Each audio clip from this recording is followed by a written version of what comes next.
دين ومكارم وأخلاق ترفعنا فوق الآفاق. في خيمة أبها ندعوكم لنقابلكم بالأشواق. في خيمة أبها ندعوكم لنقابلكم بالأشواق. بسم الله الرحمن الرحيم. الحمد لله رب العالمين، وصلى الله وسلم وبارك على نبينا محمد وعلى آله وصحبه وسلم تسليما كثيرا. حياكم الله أيها الأحبة، حياكم الله إلى هذا اللقاء المتجدد من ليالي خيمة أبها الدعوية التاسعة. ونبدأ بشكر الرعاة لهذه الخيمة. شكرا رعاة خيمة أبها الدعوية التاسعة.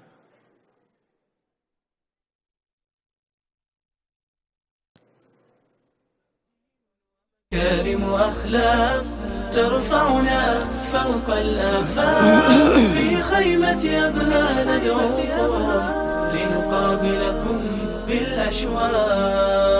في خيمة أبها ندعوكم لنقابلكم بالأشواق.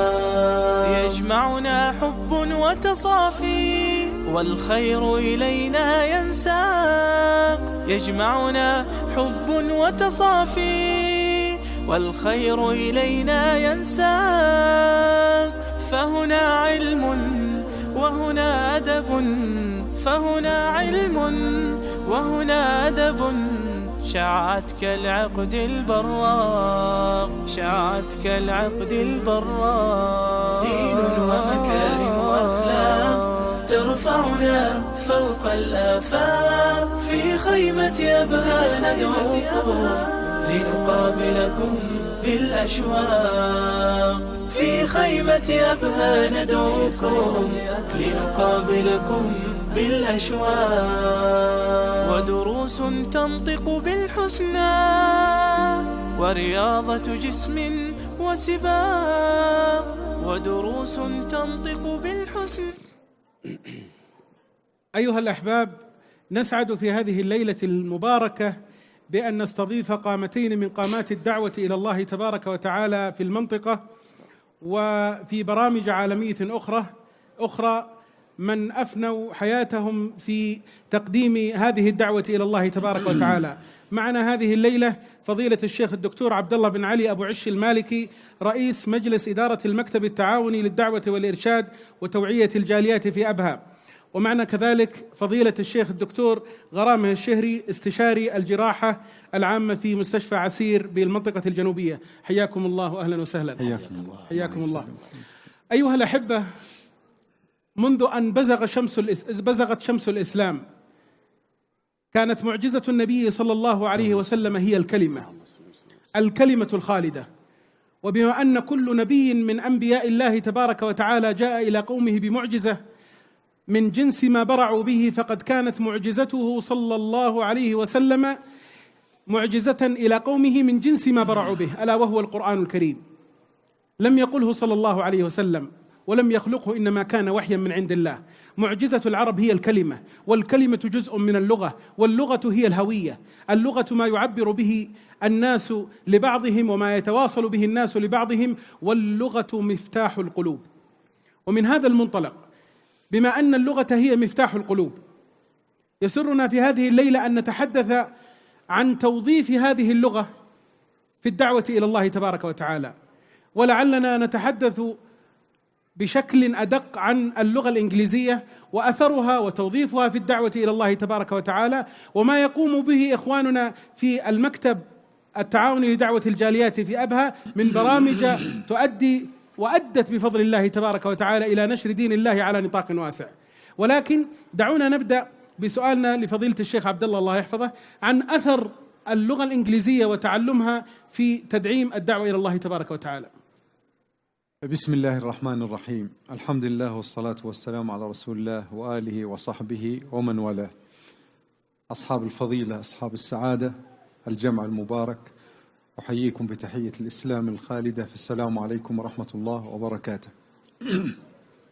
ثم أتوجه بالشكر الجزيل لسعادة الدكتور سعيد الصرف على هذا التقديم وهذا الإطراء الذي لا أستحقه، ولكن أبت شهامته وكرامته إلا أن يقول ما قال فجزاه الله عني خير الجزاء.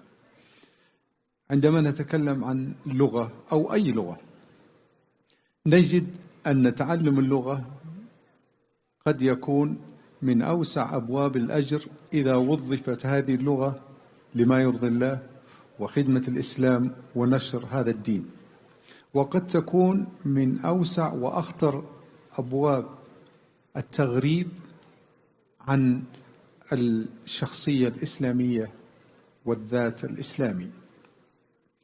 والذي يحدد هذا أو ذاك هو توجه ونية الدارس لهذه اللغة. قد تكون النية في جهة معينة ولكن لا يمنع أن تتغير هذه النية. بمعنى آخر أن قد يبدأ الإنسان لدراسة لغة، وفي هذه الحالة نتكلم عن اللغة الإنجليزية، لا لتميز فيها، فقد درسنا تاريخها، ولكن انتشرت لظروف معينة، ظروف اقتصادية وظروف احتلالية أيام الفترة أو الاحتلال البريطاني. ومن يتعمق في هذه اللغة يجد أنها لغة مرت بثلاث مراحل، بل أن أصحاب اللغة عندما يقرؤون كتب فيما يسمى ميدل إنجليش، مرحلة اللغة الإنجليزية الوسطى، يحتاجون إلى معجم وقاموس لكي يفهموا لغتهم. وهذا يقودني إلى المقارنة مع البعد الكبير بين الثرى والثريا. اللغة العربية العظيمة التي في القرن 11 الميلادي الذي لم يكن يتكلم اللغة العربية لا يعدونه في أوروبا مثقف، بل كانوا يرسلون أبنائهم وبناتهم إلى جامعة قرطبة في الأندلس لكي يدرسوا اللغة العربية ويصلوا إلى مصاف مثقف. فاللغة إلا أنها انتشرت للأسباب التي ذكرتها لكم. فنعود إلى السؤال الأول: يدرس الإنسان ذكرا أو أنثى هذه اللغة ويتوجه بالتوجه الذي وفق الله إليه. يدرسها لكي يستخدم هذا اللسان ليوصل حقائق، وهي حقائق الحياة بمعنى الإسلام، إلى ناس لا يستهان بعددهم، بل هي لغة الطيران، هي لغة التجارة، لغة منتشرة. فلا بد أن نصل هذه الحقيقة، حقيقة الإسلام، إلى من يتحدث هذه اللغة. أما الجانب الثاني، ونعوذ بالله من التوجه للجانب الثاني، أن الإنسان يتعلم هذه اللغة لكي يشعر بالعلو أو الطبقية أو للتشدق بهذه اللغة أو لنشر ثقافة هذه اللغة. لأن كما تعلمون عندما نعرف الثقافة من ضمن مكونات الثقافة اللغة، فاللغة تحمل أفكار وتحمل معتقدات. فإذا كان دارس اللغة ليس على دراية بما تحمله خبايا اللغة من هذه الأمور، قد يجد نفسه أنه قد فقد ذاته الإسلامية وشخصيته الإسلامية، وأصبح منبهرا بحضارة أو ثقافة اللغة أو أهل اللغة التي يتعلمها. جزاك الله خير. لعلي أذكر بعض المواقف التي مرت علينا في وقت الدراسة خارج هذا البلد المبارك. في يوم من الأيام في أحد المساجد جاء رجل لا يتكلم اللغة العربية، وهو في المسجد، مسلم من بلد عربي يصلي، ولد في هذا البلد، وبعد الصلاة جاء إلى أحد الإخوان وقال له: هل لديك 5 دقائق؟ قال: ماذا تريد؟ قال: أريدك أن تجلس معي وتعلمني أي شيء عن الإسلام، أنا لا أعرف شيء عن الإسلام. لماذا جلس معه؟ لأنه توسم فيه الخير أنه يتقن ولو شيء بسيط من اللغة الإنجليزية. هذا الموقف يجعل كل من يعرف شيء عن اللغة الإنجليزية يحمل هم عظيم. اللغة ليست ترف كما قال شيخنا، اللغة ليست نوع من الثقافة العالية التي يحملها الناس كما يحصل اليوم، هي مسؤولية على عاتقك يوم تلقى الله تبارك وتعالى. سؤالي للدكتور غرام الله يحفظه، من خلال هذه القصص الكثيرة ومن خلال تتبع مثل هذه الأمثلة في العالم، أين تجد شبابنا في وضع أنفسهم في سياق هذا الاهتمام العالمي باللغة الموجهة؟ وعندما أقول اللغة الموجهة هي اللغة التي تخدم أهداف، وما أعظم أهدافنا هذا اليوم، وما أعظم المسؤولية التي علينا لخدمة هذه الأهداف؟ نحن نعيش حقيقة في فترة ذهبية من ناحية الدعوة. يعني قد تكون هي هذه ثالث فرصة أمام الأمة الإسلامية لنشر الإسلام. الفرصة الأولى كانت في القرن الأول الهجري، ثم كانت الفرصة الثانية أيام سليمان القانوني وفي العصور الوسطى في أوروبا، ثم هذه الآن نحن نعيش الفرصة الثالثة حينما انفتح العالم على بعض وأصبح مثل القرية الواحدة. يوجد مثلا الآن حققنا نتائج 100,000 بريطاني يدخلون الإسلام سنويا. هذه أعداد منهم، ليست من يعني الذي أحصاها الدعاة، وإنما هم يتكلمون عن هذا الشيء. يمكن دكتور عبد الله أبو عشي أبو البراء يتذكر في الكم شهر الماضية حينما صارت مشكلة في فرنسا، تشارلي إبدو مثلا، كيف جاءنا هجمة على مكتب دعوة الجاليات في أبها، مشروع مدى الذي تبناه الدكتور عبد الله أبو عشي جزاه الله خير. طلبات مهولة من فرنسيين وفرنسيات يسألون عن الإسلام، ثم رسائل لهم تعلن اعتناقهم لهذا الدين. حقيقة طريقتنا في الوصول حتى إلى الفرنسيين يا دكتور سعيد هي اللغة الإنجليزية. اللغة الإنجليزية طبعا هي درجات، منها theological language اللي هي اللغة الدينية عميقة شوية، في لغة عادية، في لغة أبسط. أي من هذه مفيد جدا لنشر الإسلام. جزاك الله خير. أتذكر أيها الأحبة، ولعل هذا يمكن من الأسرار التي شيخنا الدكتور عبد الله يحفظه يعني كان يطلعنا عليها في بدايات الكليات، في بداية كلية اللغات والترجمة. في السنة الأولى كان يدرسنا الدكتور عبد الله يحفظه، ومن ضمن كان يركز على قضيتين، قضية ذكرها الآن بشكل سريع، وقضية سأذكرها لكم. القضية الأولى التي كان يذكرها وهي قضية لماذا تدرس اللغة الإنجليزية. وأنا أريد حقيقة من يعني الإخوان جميعا، من يرى الإخوان والأخوات، اسأل نفسك سؤالا: لماذا الاهتمام بهذه اللغة؟ ولماذا هذه اللغة بالذات؟ هل لأنها الأوسع والأكثر انتشارا الآن؟ لا، لأن اللغة الصينية الآن الكانتونيز والماندنير أكثر انتشارا من اللغة الإنجليزية أو متحدثينها أكثر. هل لأنها اللغة الأقوى؟ هل لأنها لغة العلم والثقافة؟ اسأل نفسك لماذا تدرس هذه اللغة. كان يقولنا حفظه الله أنها اللغة التي يفتح الله عليك بها لتدخل هذا النور الإلهي إلى قلوب الناس. إن لم تكن هذه نيتك فاعلم أن نيتك يعني فيها شك. هذا الأمر الأول اللي كان يركز عليه. والأمر الثاني وهو ما يسمى بالجرين بوكس، وأنا أريد من الشيخ أن يخبر الإخوان ما هو الصندوق الأخضر. تفضل يا شيخ. جزاك الله خير دكتور سعيد، أعطت لي ذكريات عزيزة على النفس بالتحدث عن الصندوق الأخضر، The Green Box. والله هذا حاجة جديدة علينا. الله يجزاك. حتى لم أخبر الدكتور غرامة بموضوع الصندوق الأخضر. إن شاء الله سبحانه وتعالى أنك تجد بين طلاب جامعة الملك خالد والجامعات عامة في المملكة العربية السعودية الحرص على الدعوة، ولكن لابد من الوسائل والأدوات، ومن ضمن الأدوات المصطلحات، لا أقول الإسلامية وإنما الدينية.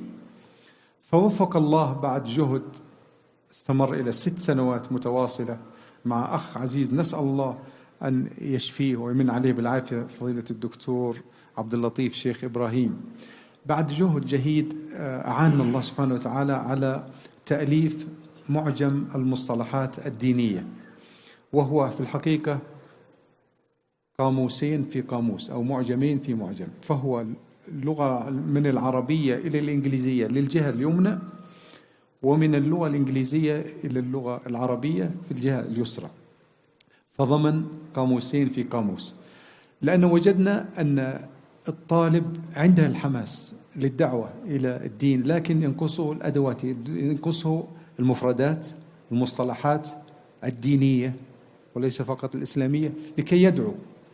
فالحمد لله تم تأليف هذا المعجم، والحمد لله نشر في مكتبة العبيكان، وهذه هي الطبعة الخامسة، وانتشر انتشار نسأل الله أن ينفع به ويتقبل ويخلص النيات.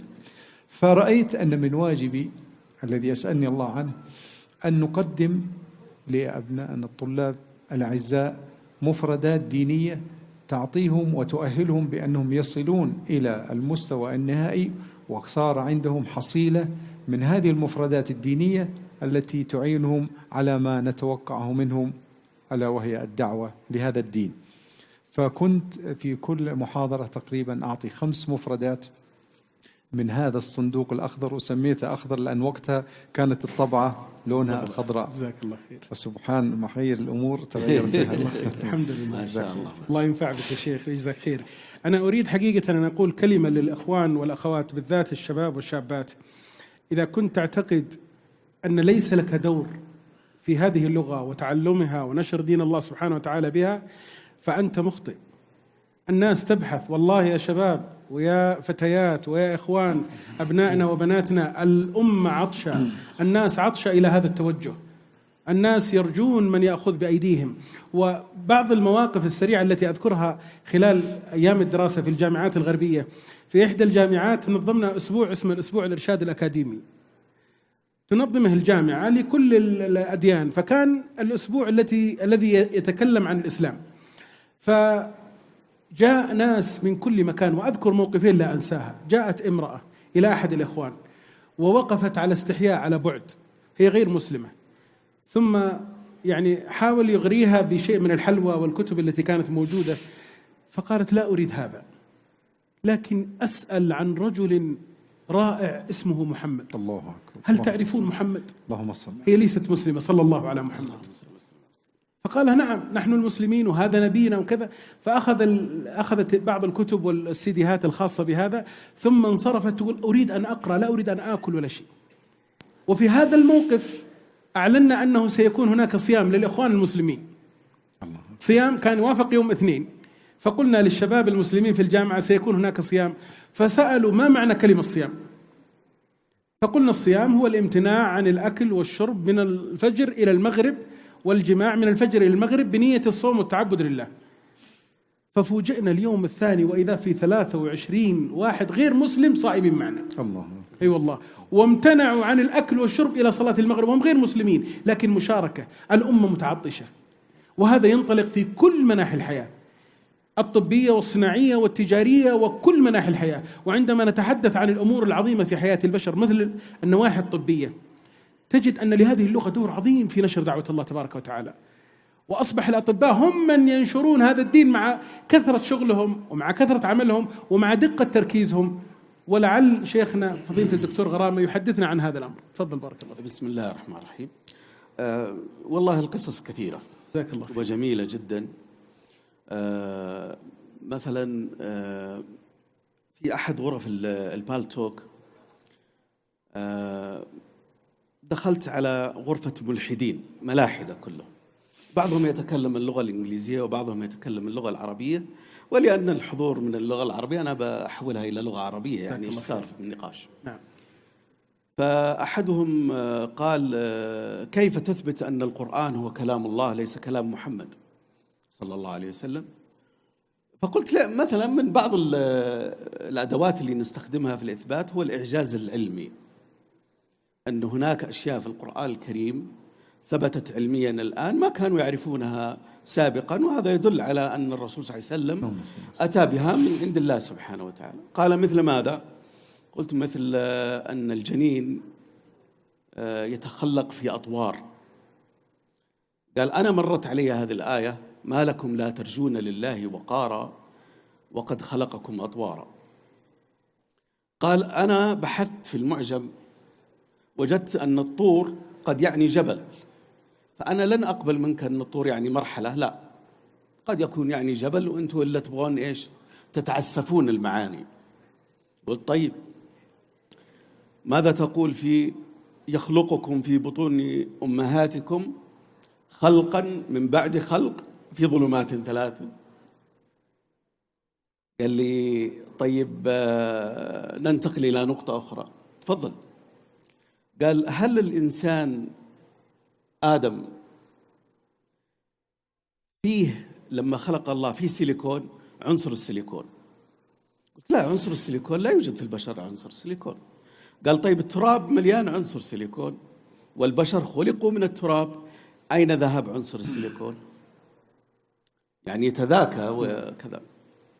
فقلت له أن الله سبحانه وتعالى لم يقل أنه خلق آدم من كل التراب.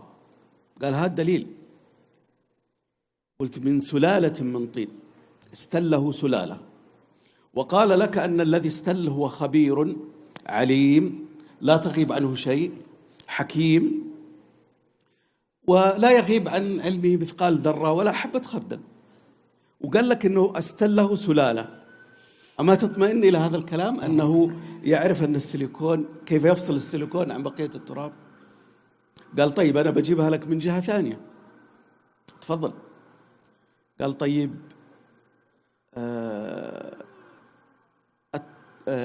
آدم فيه كربون، عنصر الكربون؟ طبعا مليان كربون.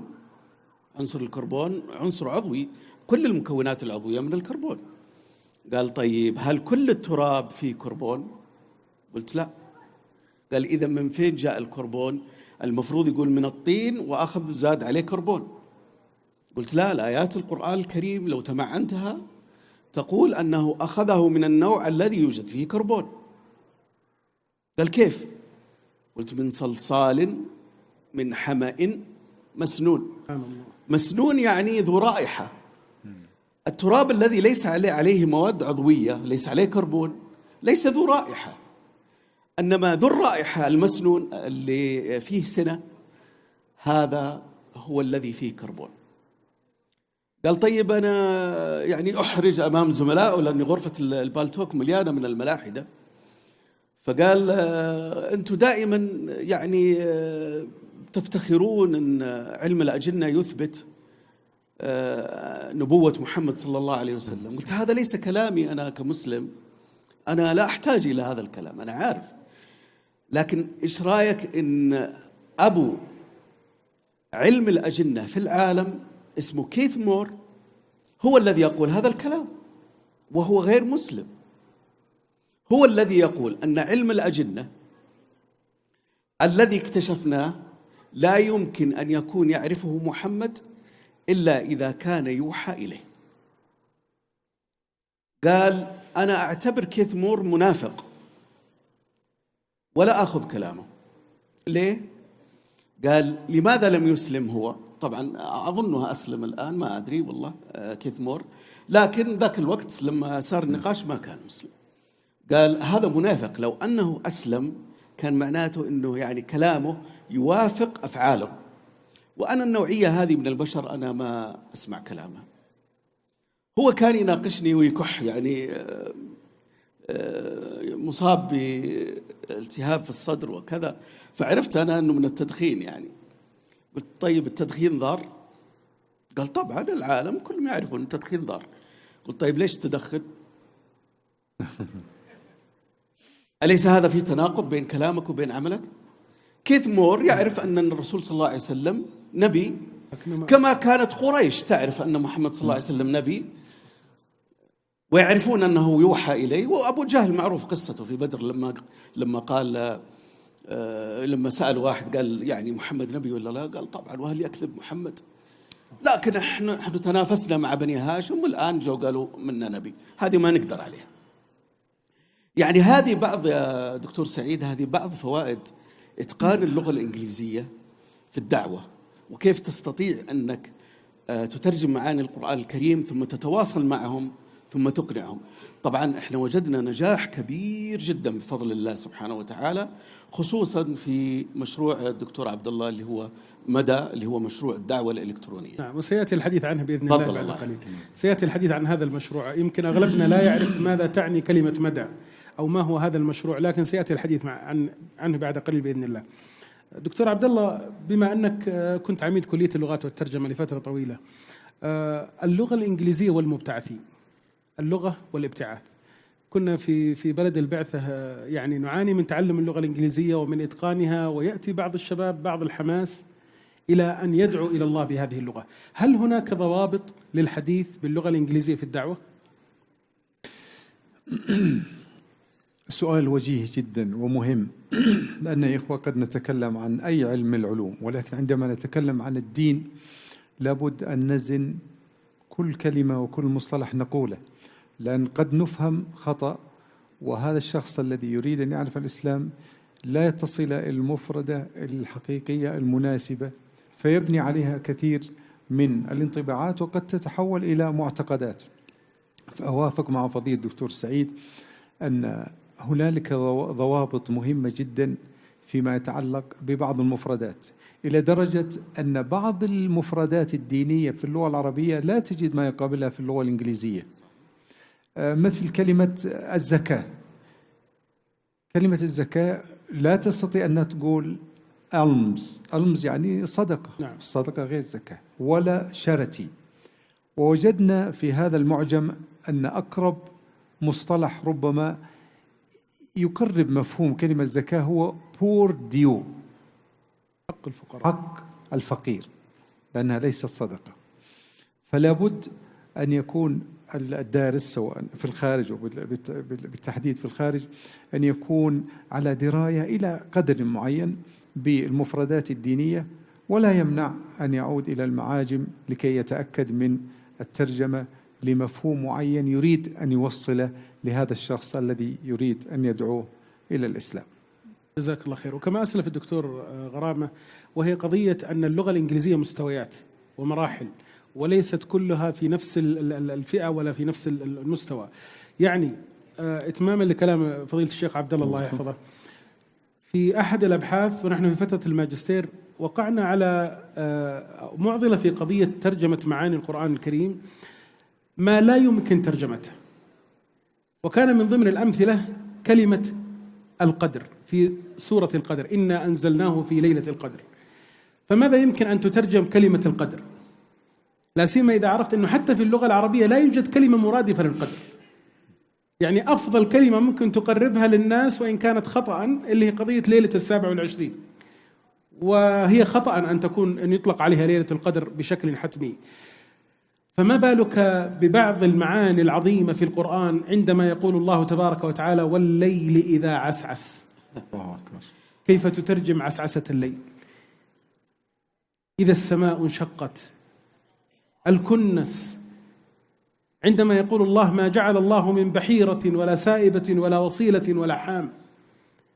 قد يكون المعنى موجود في اللغة الأخرى في المقابل، وأحد الطلاب اللي درسوا عندنا موجود أمامي الآن لعله يتذكر بعض المعاني موجودة، لكن من يستطيع أن يحمل المعنى فيسقط على ما في اللغة الأخرى، وهذا أمر مهم جدا. ولهذا تعجبني كلمة جميلة جدا لأحد الدعاة، أسأل الله أن يحفظه ويفتح عليه، وأنا أعلم أنه يتحدث اللغة الإنجليزية ودرسها لفترة طويلة بطلاقة. فعندما قلت له يا شيخ، وهو من الدعاة المشهورين في العالم العربي، نسأل الله أن ينفع بجهودهم، لماذا لا تدعو إلى الله باللغة الإنجليزية؟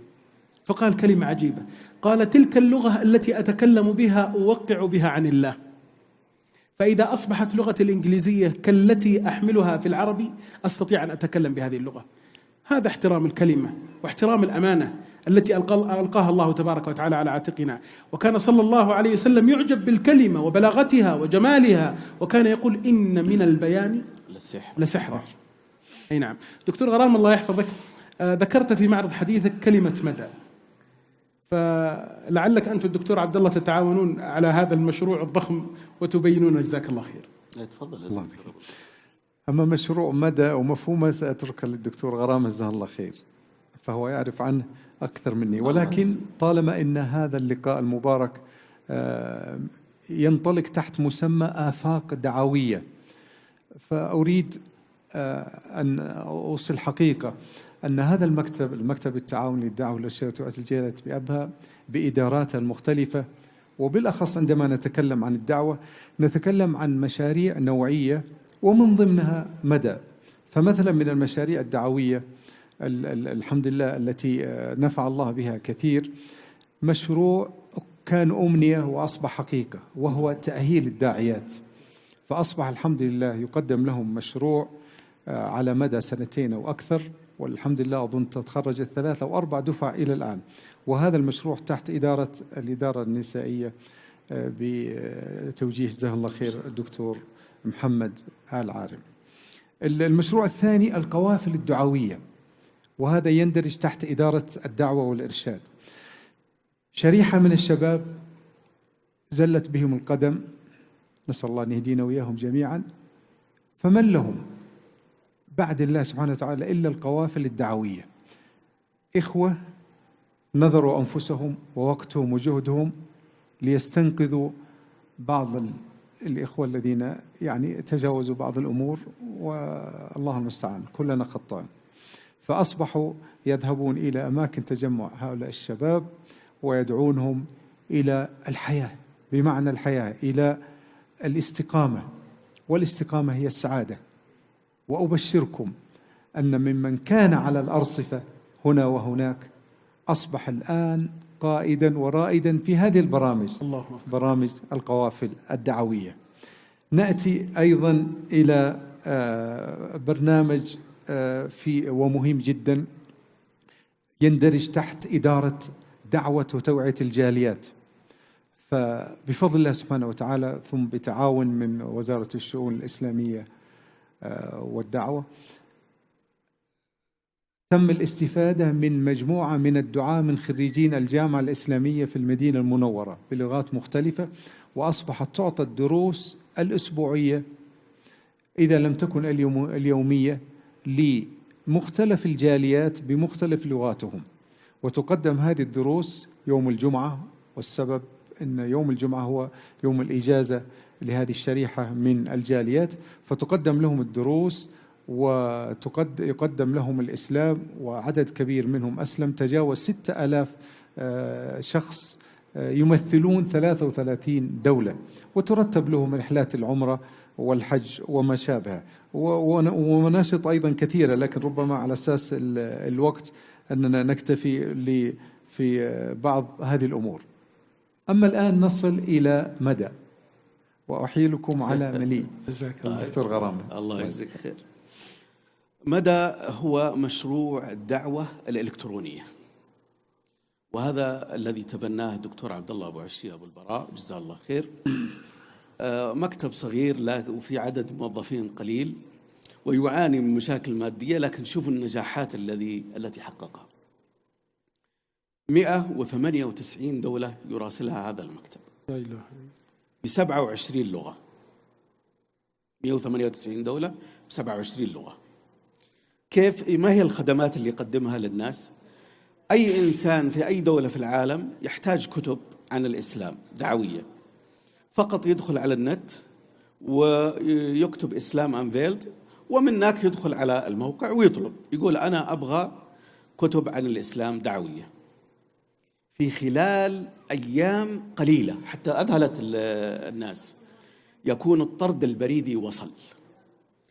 والطرد البريدي الذي يصل فيه كتب مميزة لا تجدها في أي مكان آخر، حتى في المكاتب الدعوية الأخرى غير موجودة، مثل هذا الكتاب Misguided، يعني الذين وجدوا الله والذين فقدوا الله. الكاميرا تأتي على الكتاب. Misguided الذين فقدوا الله، وguided الذين وجدوا الله.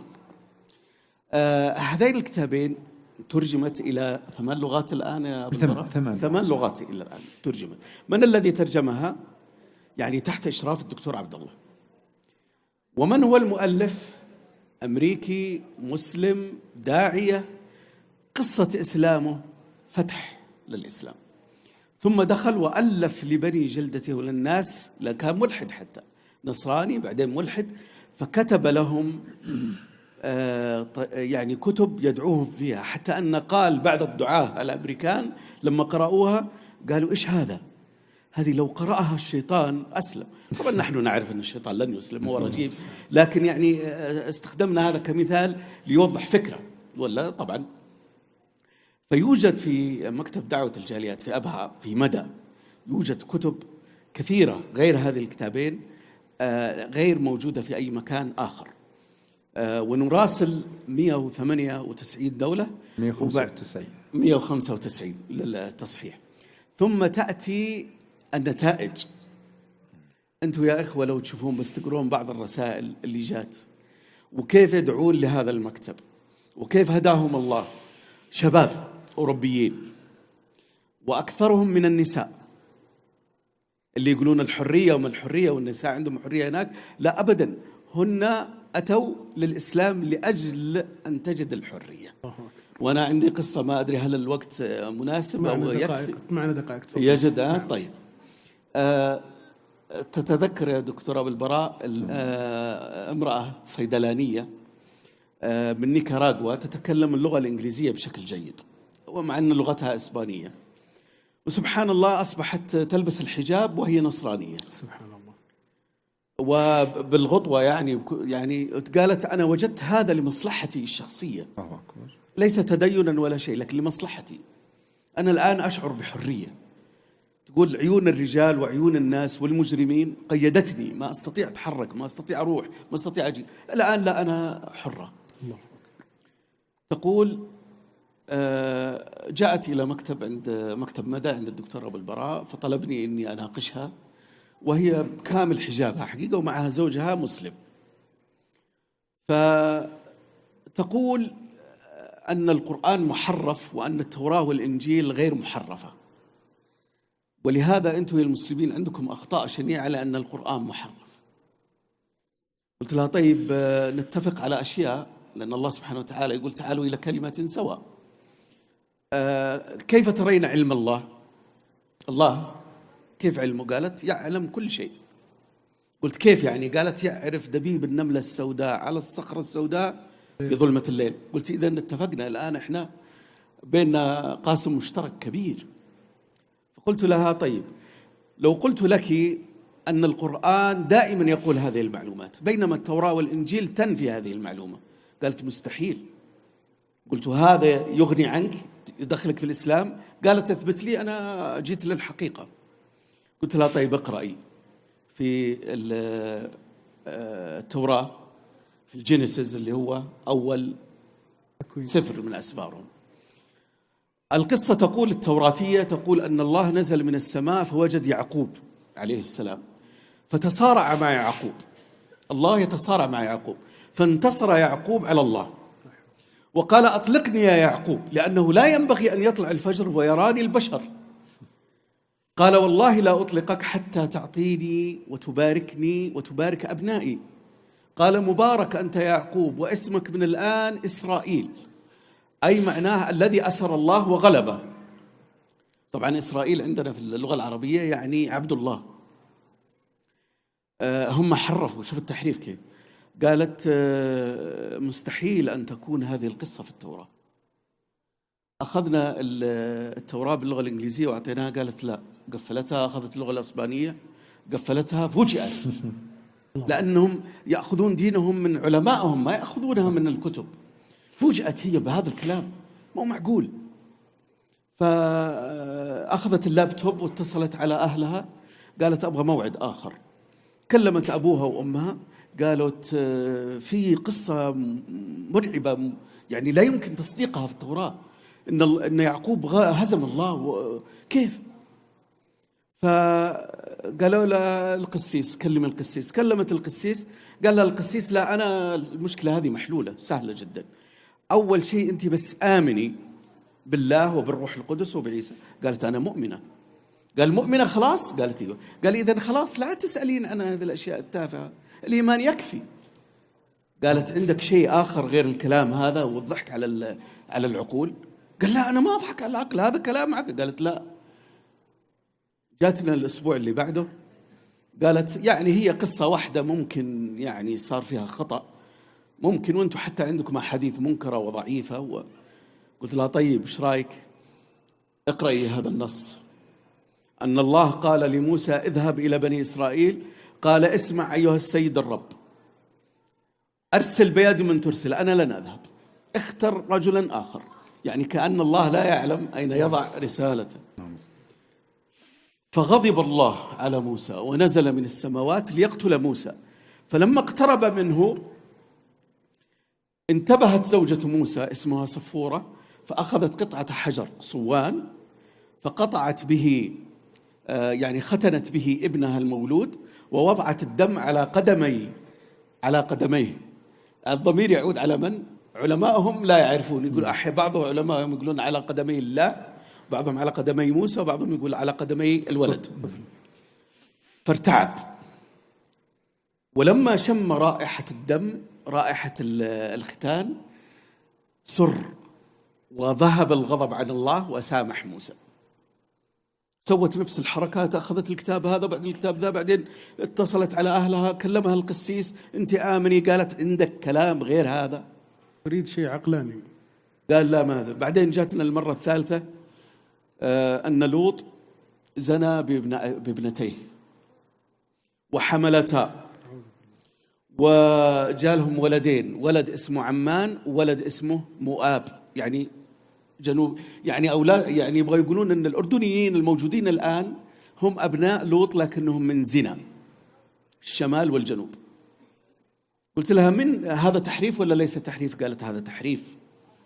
قلت من الذي قام بالتحريف؟ قالت يستفيدون منه، يشترون به ثمنا قليلا. قلت كيف؟ قالت لأن جدهم يعقوب يبغون يقولون أنه أقوى من الله، وأن الختان من سننهم، يبغون يقولون أن الختان هذا يرضي الله بشكل كبير، ويبغون يقولون أن العرب ومن ضمنهم الأردنيين جيرانهم إيش؟ أبناء زنا. استخدام اللغة الإنجليزية يا دكتور سعيد والنقاش مع هؤلاء، طبعا أسلمت وحسن إسلامها والله يا دكتور سعيد، لو تسمع كلامها لما أسلمت ذاك اليوم بكت وأبكتنا.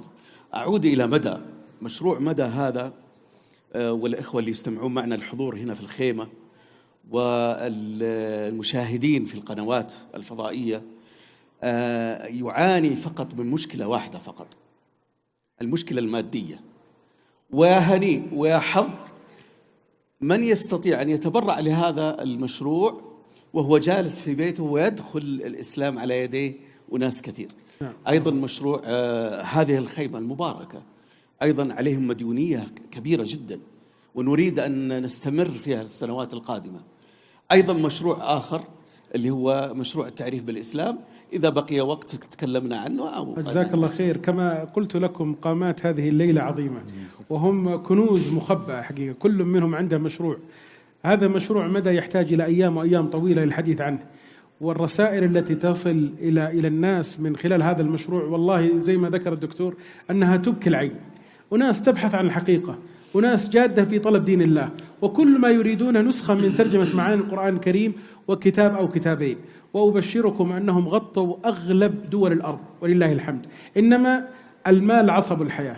لهذا المشروع ولهذه الخيمة، وبالمناسبة وأنتم خارجين من هنا إن شاء الله في خيمة على يمينك للتبرع، أريدكم أن تدخلوا هذه الخيمة كرما لا أمرا، فقط ادخلوا حتى لو ما تبغى تتبرع، إنما انظر إلى الجهود العظيمة الجبارة في إحياء مثل هذه الفعاليات الجميلة، هذه الفعاليات التي يرضى عنها الله تبارك وتعالى. أقسم بالله أن الله يذكرنا الآن بإذنه تعالى في ملأ خير من هذا الملأ، وما ذكرني عبدي في ملأ إلا ذكرته في ملأ خير من ملئه. صحيح. تخيل أن الله يفاخر بنا أهل السماء الآن، أن الله يقول محمد وعلي ويحيى وفاطمة وعائشة جالسين يذكرونه تبارك وتعالى. فكيف إذا أسهمت؟ كيف إذا تبرعت لمثل هذه الخيمة؟ كيف إذا تبرعت لمثل هذه المناشط الرائعة مثل مشروع مدى؟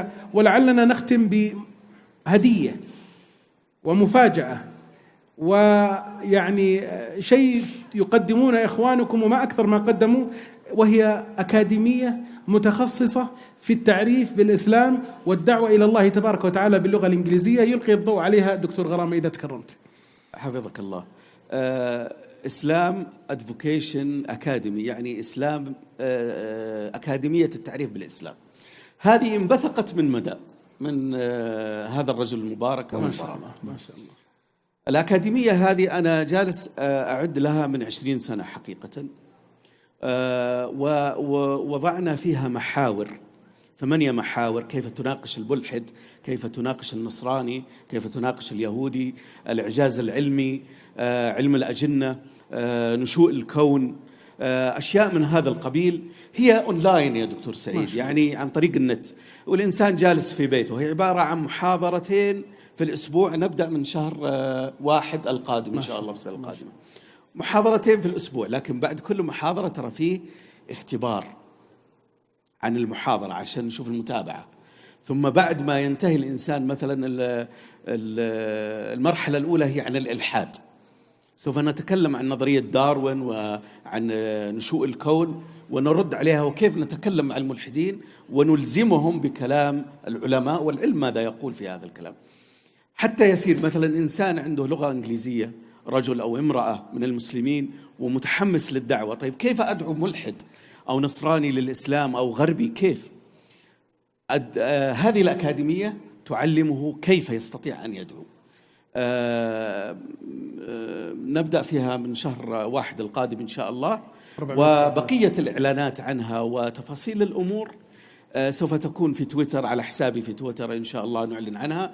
وأيضا عن نتائج مدى ورسائل المهتدين الجدد سوف تكون على حسابي في تويتر بإذن الله سبحانه وتعالى.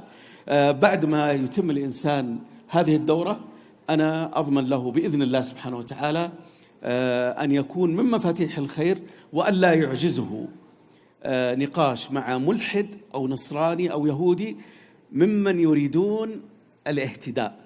أما الذي يريد المماحكة ويريد العناد وهذا، فالرسول صلى الله عليه وسلم أفضل مني ومنك يا دكتور سعيد، هل استطاع يقنع ذولا؟ هذه أمور لله سبحانه وتعالى. لكن نحن نعلم أن أفضل وقت لدخول الناس في الإسلام هو في هذا الزمن. تعلم يا دكتور سعيد كم خسرنا من المسلمين من الشهداء في العراق، وكم خسرنا في سوريا، وكم خسرنا في اليمن، وكم خسرنا في مناطق كثيرة والبوسنة والهرسك. هل تعلم أن عدد الذين دخلوا الإسلام من الأوروبيين فقط في نفس الزمن الذي فقدنا فيه شهداءنا، وفي فلسطين أيضا، ونسأل الله سبحانه وتعالى أن يفك أسر المسجد الأقصى. آمين. هذا العدد الذي دخل الإسلام في نفس الفترة أكثر بكثير من شهداءنا. الأمة تنتصر، الأمة تتقدم، الأمة تزدهر، وأصبحت الدعوة ودخول الناس في الإسلام عن طريق كل الأمة. لا تقول الفئة الفلانية ولا عرب، الهنود لا، الاندونيسيين لا، الأفارقة لا، الجميع يدعو الإسلام. فكيف لو أصبحنا ندعو إلى الإسلام عن طريق معرفة وتعلم وأخذ وأخذ وأخذ الأساليب من مثل أبو البراء وغيرهم في الدعوة، وأنت أحد الأعمدة. جزاك الله خير يا دكتور سعيد. الله يجزيك خير. بس ملاحظة أخيرة، جزاه الله خير. دكتور غرامة تكلم عن مدى، لكن إذنوا لي بس قصة أو قصتين عن ثمار مدى. نعم جزاك الله خير. لا أتجرأ وأذهب إلى شرق الكرة الأرضية، فالدكتور سعيد في أستراليا وفي نيوزيلند له من القصص والتجارب الكثير. لكن إذنوني أن أحكي لكم قصة امرأة في البرازيل، وهذه من ضمن ثمرات مدى. إن شاء الله سبحانه وتعالى إن عندما تأتينا رسالة تطلب الكتب ونرسل الطرد، نسجل إن مثلا رسالة من اليابان، رسالة من جزر الفيجي في المحيط الهادي، ووقتها ما جانا أي طلب للكتب من دولة البرازيل، إلا أن فوجئنا بأن تأتينا رسالة إلكترونية من امرأة تقول: كنت متأخرة عن العمل في ذلك اليوم، فاضطررت أن أخذ تاكسي إلى مقر العمل، وإلا في العادة تذهب هي عن طريق الحافلة. شوف الأقدار سبحان الله وتعالى. فتقول: عندما طلعت في التاكسي وجدت كتيب بهذا الحجم، فاستأذنت من السائق، قلت: هل ممكن أتصفح هذا الكتيب؟ قال: نعم.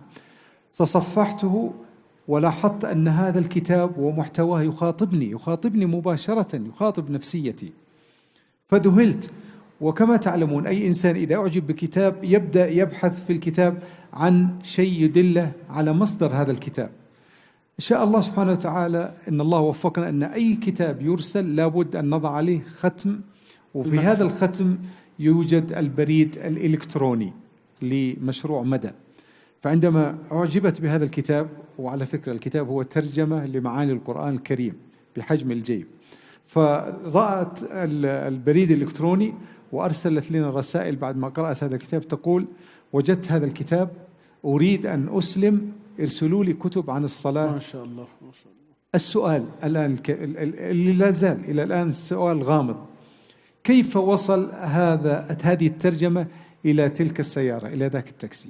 لأن في هذاك الوقت لم يكن البرازيل قد دخلت من ضمن الدول التي أرسلنا إليها، إلا لأني أعلم أن الرسول صلى الله عليه وسلم قال: لا يبلغن هذا الدين ما بلغ الليل والنهار، أو كما قال صلى الله عليه وسلم.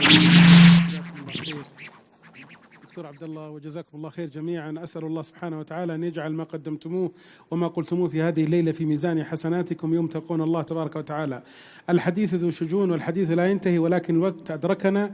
باسمكم جميعا نشكر فضيلة الشيخ الدكتور عبد الله أبو عشي حفظه الله، وكذلك فضيلة الشيخ غرامة الشهري، وجزاهم الله خيرا على ما